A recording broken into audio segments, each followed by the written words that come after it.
ત્યારે સંતે એટલું જ કીધું, તું ભલે આ સમુદાય સત્સંગનો છોડીને આવ્યો હે, પણ એક संते बहु એને सीख दे दी थी कि उस पत्ते की कुछ कीमत नहीं जो पेड़ से जुदा होकर गिर जाता है, उस पत्ते की कुछ भी कीमत नहीं के।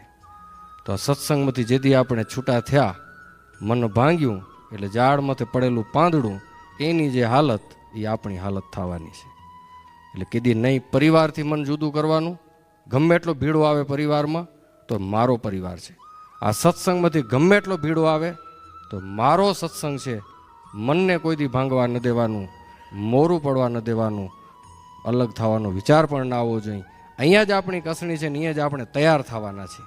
ઘા પડશે તો ઘડાશું, ભલે ભીડો આવે, ભલે તમર આવી જાય મગજમાં, પણ કોઈ દિવસ આ સત્સંગ, આ સમુદાય, આ ભીડો એમાંથી બેપરવાઈ ન થવું, ઉદાસ ન થવું, કોઈ દિવસ એમાંથી કાયર થઈને પાછા પડી ન જવું।